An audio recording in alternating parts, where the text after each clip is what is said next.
الذين آمنوا إذا قمتم إلى الصلاة فاغسلوا وجوهكم وأيديكم إلى المرافق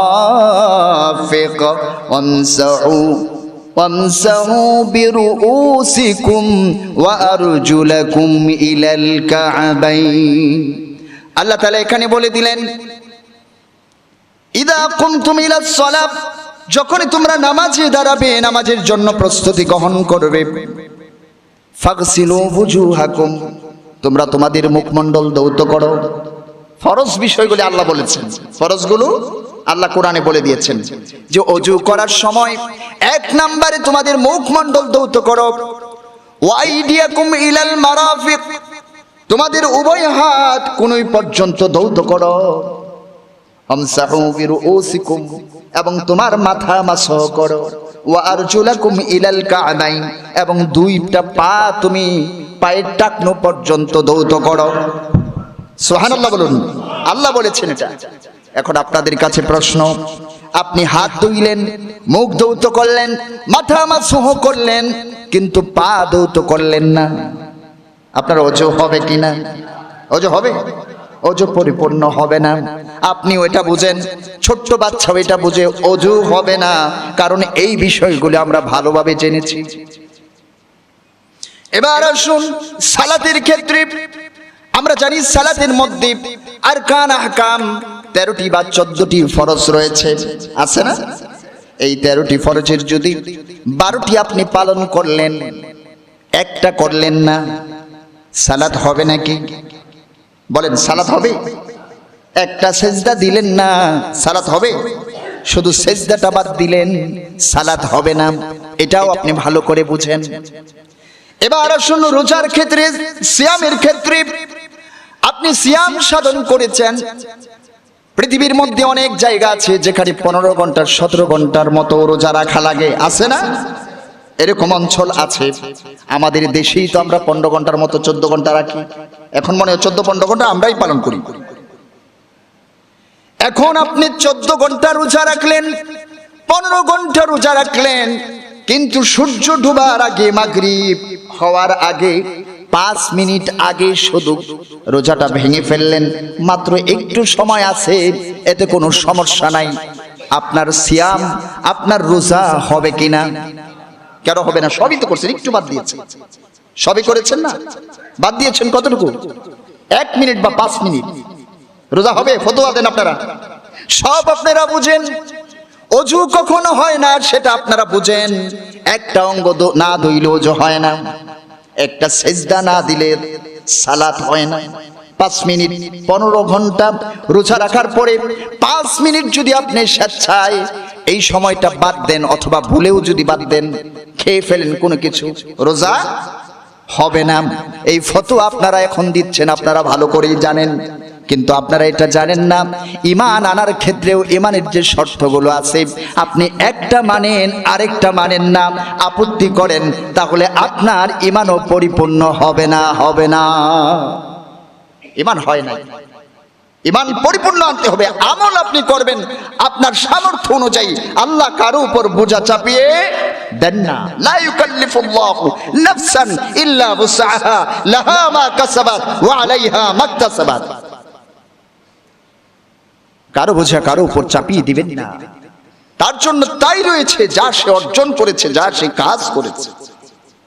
মুহতারাম হাজিরিন, এজন্য আমি বললাম আপনি এই ঈমান আনারও কিছু নিয়ম আছে, পদ্ধতি আছে।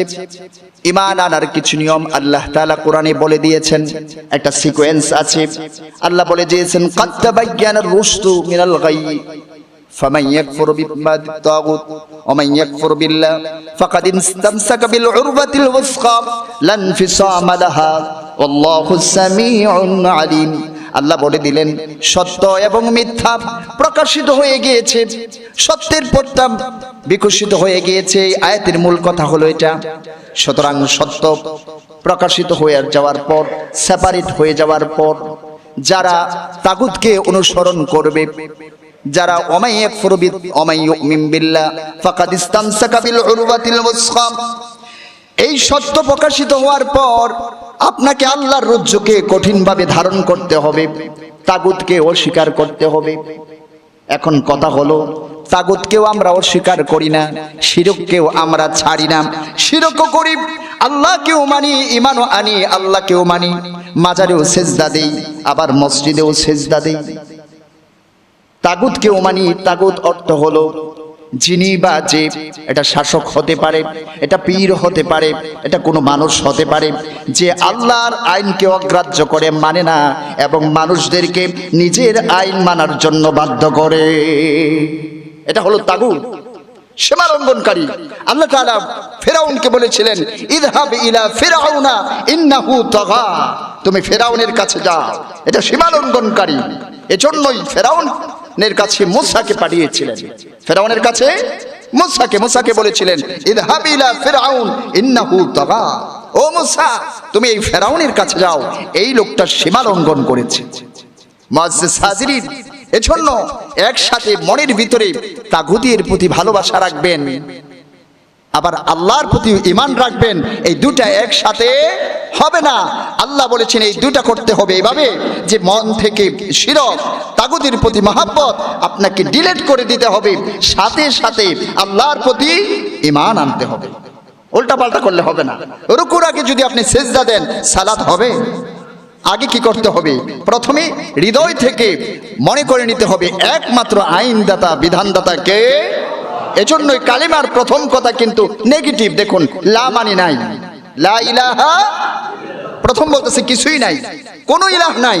লা ইলাহ মানে কি? কোনো ইলাহ নাই। প্রথম বলেছে কি? লা ইলাহ। এজন্য কালিমার এই অংশটুকু শুধু পড়া জায়েজ নেই, এটা হারাম। লা ইলাহ মানে কি? কোনো ইলাহ নেই, তাহলে গুনাহ হবে না? এজন্য বাক্য একসাথে পড়তে হবে, লা ইলাহা ইল্লাল্লাহ। আমি এজন্যই বললাম, প্রথম বলে দিলেন কোনো ইলাহ নাই একজন ছাড়া, তিনি কে?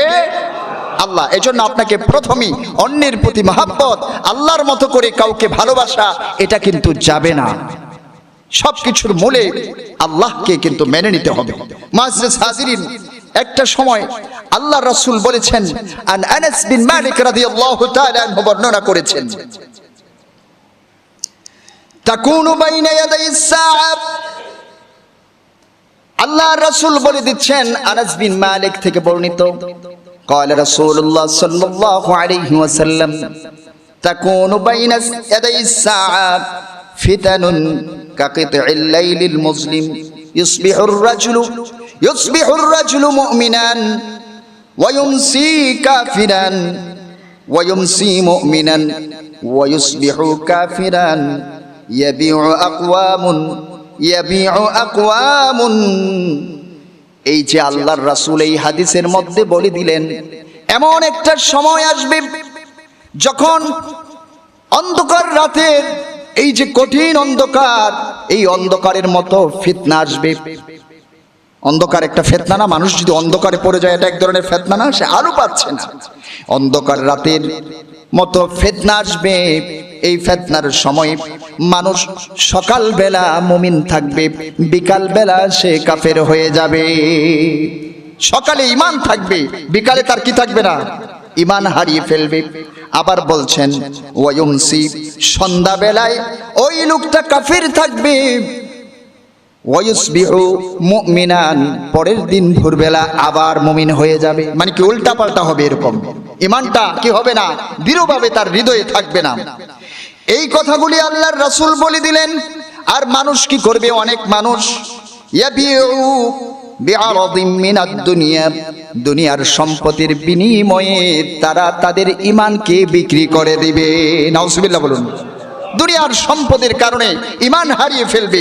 মুহতারাম হাজিরিন, এখন লক্ষ্য করে দেখুন, আল্লাহ রাসূল অন্য হাদিসে বললেন, ইয়াতি আলান নাসি জামানুন আস-সাবিরু মিনহুম আলা দীনি কাল কাবিদি আলাল জামার। এমন একটা সময় আসবে যখন কি হবে? ঈমান রাখা, ঈমানের উপর অটল থাকা এত কঠিন হয়ে যাবে যেমন কঠিন হাতের মধ্যে জ্বলন্ত আঙ্গার রাখা। হাতের মধ্যে জ্বলন্ত আঙ্গার রাখলে যেরকম কষ্ট হয়, ঈমান রাখাটাও সেরকম কষ্ট হয়ে যাবে। এখন কিন্তু আমরা অনেকে কি করেছি, সালাত আদায় করি কিন্তু আমরা শিরকি করছি। শিরিকের আলোচনা অনেক লম্বা, এজন্য শিরিক করছি, কুফরি করছি, নেফাকি করছি, নানাভাবে আমাদের ঈমানগুলোকে আমরা হারিয়ে ফেলেছি। মুহতারাম হাজিরিন, আসুন ঈমানটাকে আঁকড়ে ধরি এবং ঈমানের যে 3 নম্বর শর্ত যে ওয়াল আমাল বিল আরকান, ঈমান অনুযায়ী আমরা কাজ করি, ঈমানের কাজ করি। সালাত আমরা কামাই দিব না, রোজা করব, সব কিছুই করব, পাশাপাশি একমাত্র বিধান মানব, সব কিছুর ভেতরে চাইবো কাকে? আল্লাহর কাছে চাইবো। মুআজ্জিজ হাজিরিন, আল্লাহ সুবহানাহু ওয়া তাআলা আমাদেরকে এই কথাগুলোর উপর আমল করার তৌফিক দান করুন। সকলে বলুন আমিন।